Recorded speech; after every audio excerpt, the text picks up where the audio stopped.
Hey there. Today we're taking a look at two digital whiteboard tools, Miro and Confluence Whiteboards, part of the Atlassian ecosystem.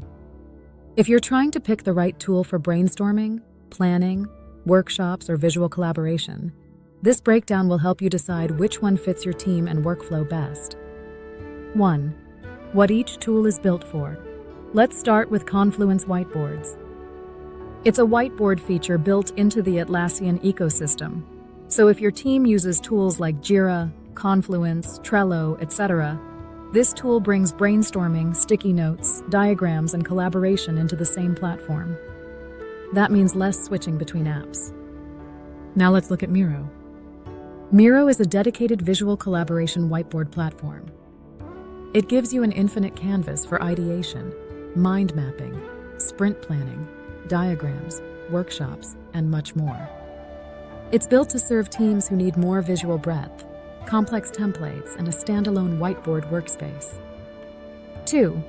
Collaboration and workflow integration. If your workflow lives mostly inside Atlassian tools, and you want whiteboarding integrated directly with your documentation, project tracking and workflows in Jira, Confluence Whiteboards has a strong appeal. You stay within one ecosystem, fewer app switches, tighter permissions, unified search.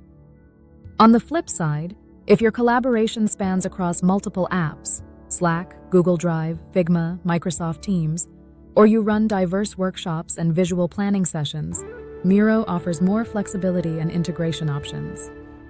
It's designed for visual teamwork across functions and platforms. 3. Features and flexibility. Here are some key differences. Miro offers a vast library of templates, mind maps, flowcharts, retros, user journeys, tons of integrations, and supports large boards with many participants editing in real time. Confluence Whiteboards offers core whiteboarding functions like sticky notes, connectors, real-time multi-user editing, and close integration with Jira tasks.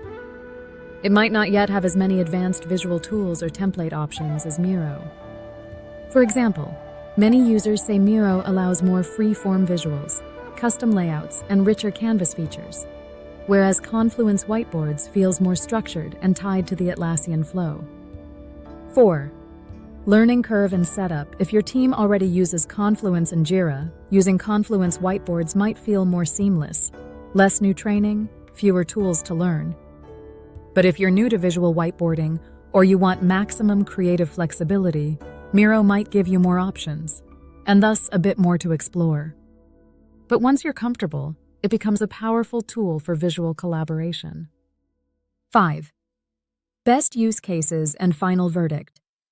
Here's how to decide.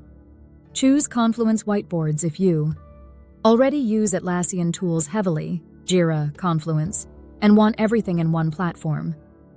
Need to link whiteboarding directly to project tasks, workflows, and documentation.